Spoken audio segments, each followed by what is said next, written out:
Hey, good night, good morning, ladies and gentlemen. It's BC, the Brain Supreme here at Alloy 7, broadcasting live from Legion 7 headquarters on my never-ending quest to find games that meet my very specific tastes as it relates to me wanting something simple and fun with a little bit of depth when it comes to leveling up a character. So I found this game called Drakensang Online, and I decided, why not give it a shot? It reminds me a lot of Torchlight, maybe a slightly less complicated Diablo, with Diablo 3 being the most recent entry in that series. And I really liked what I've seen so far, so I wanted to bring you all along for the journey. I'm starting back at the beginning of the game. I have another character that's a little bit more advanced than the one you're watching me play here. But definitely liking what I'm seeing so far, especially for a free-to-play game. One of the things that I'm enjoying and that I appreciate quite a bit about this experience is that the elements that aren't free to play are somewhat inconspicuous. And what I mean by that is that the game is not in your face trying to get you to buy something every 5 minutes, nor is it putting walls in front of you, at least not that I've seen thus far. Let's go ahead and get my training sword here. Roger that. That's the beginner sword. I want my training sword. So I've not reached any paywalls where I felt like, well, I need to pay money here to get some experience points, or I need to pay money here to get gear to progress. Now, I'm still very early in the game, so that may change over the course of the experience, but so far, so good. I've been enjoying it quite a bit. Now, those of you who have been with me for a good amount of time, you've been here watching Alloy 7, whether it's the coaching videos I do or especially the gameplay videos I do, and especially the live streams that I do with my team, you've heard me repeatedly complain about the level of complexity that games have started to adopt in this modern era. And what I think has happened is your designers, not your developers, but your designers have decided that in the never-ending quest for the much-needed quote-unquote innovation, if you know anything about starting or running a business, you understand that every business has an innovation requirement in order for that business to stay in business. And look at me getting there with a level up. Excellent. So I just got, this thing pops up a lot. 1 talent point in experience. I've got the smashes unlocked here. Booyakah. You can see I'm making that happen. I can do it simply by right mouse clicking when my rage meter over here fills up to full. But as I was saying, one of the things I've noticed in the modern era, and most of you that know me know I've been playing video games since the 80s. So I've been around a minute. And as a result, I've seen designers of games decide, well, our games have to innovate if we want to keep people interested in them. But what I've noted, especially on the indie scene, is that the innovation has really been invention masquerading as innovation, and the designer's idea of innovation is adding complexity to the game. Whereas when you build a business and you study people like Peter Drucker, the people who follow my coaching know I talk about him quite a bit. He's essentially the Albert Einstein of business and management. He's the guy that wrote all the books that we use to be good managers and good business people. But the point is, innovation by definition is supposed to be simple and straightforward. So for example, back in the day, the mice that we used to use with our PCs didn't have that wheel on the top that made it easier to scroll through web pages and interfaces. Well, one of the innovations that was added to the mouse was putting that scrolling wheel on there. Now, if it had added a scrolling wheel that shot lightning out of it and required that you understand a recipe a la Minecraft to be able to get the scrolling wheel to work, then you really don't have innovation. What you have is complexity, and in somewhat, at least the way I would define it, it's complication, thus taking away from the overall experience of play and reducing the user to an executor of chores. Now, I'm not saying that I'm right. I'm just saying that that's how I feel about a lot of the games I've played in the modern era. So it's nice to come across a game where the interface and the requirement on the player is pretty simplistic, okay? And by simplistic, I don't mean easy. I don't mean the games are easy. I mean simplistic in its delivery. And entering Legion 7 headquarters is my little buddy here. What's up, man? How can I assist you? You've come onto my live show. What's up? Come around and hang out. So if you guys watching online don't know who I'm talking to my son. Come here, dude. You can't hang out? Why not? Because you pooped.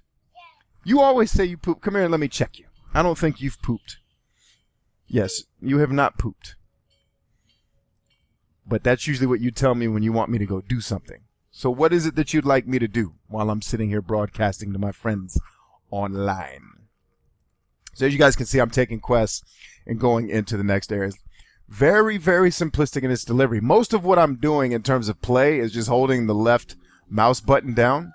And that's how I'm moving my character. And when I get into battles, I'll show you here in a second. It's a little bit advanced for where I'm at in the game. If you hold down Shift, the left click stops you from moving and allows you to just attack, which is really dope. I'm going to show you my special moves here in a second. All right, where am I headed? I'm going to do it different this time. Let's differently. Yes, I realize I have hotkeys. I get it. I don't need hotkeys to beat these guys. Pretty much, this is run-of-the-mill. Did I get something better? I believe I did. So this is going to give me 3 to 4 damage. Oh, nope, 5 to 7 damage. Let's go ahead and switch that out with my beginner's sword and start to do work. Oh, look at him sneaking. So I'm going to hold down Shift and it keeps me from moving. So you'll see in the latter part of this particular playthrough where the game actually tells me to do that. It was interesting that it didn't show you that part right up front. But so most of what you're experiencing in the early portion of this game are tutorials. It's basically showing you the interface, showing you how to interact with the game, and what to do once you decide to interact with the game. Let's see, we have Yusef. Byram is here, says, hi, what up, dude? Welcome to the party. Welcome to Legion 7 headquarters with your host, BC, the Brain Supreme. You want to play the game? So that's my son, if you guys can hear him on the microphone. He wants to play the game. Oh, you have a Beyblade there. That's pretty dang sexy right there, little guy. Yeah, you can watch me play. Absolutely. You're most welcome in Legion 7 headquarters. You can co-host my show. Yeah, watch the Beyblade, man. I don't know that word. So my son is talking to me and I have no idea what he's saying. I'm wondering if maybe I should have gone the other direction. But you know what? We're not going to worry about it. I'm going to get this Book of Spells, which is Nefertiti's power knows no bounds, which is great for us.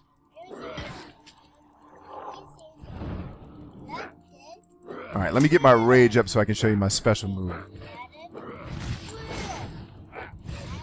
Here it comes. Oh, he croaked before I could actually put it to use. So we got a shield that we're going to discover here, and then we're actually going to equip it. Already done. You can see my character is Cock Diesel here. cockdiesel.com/alloy7.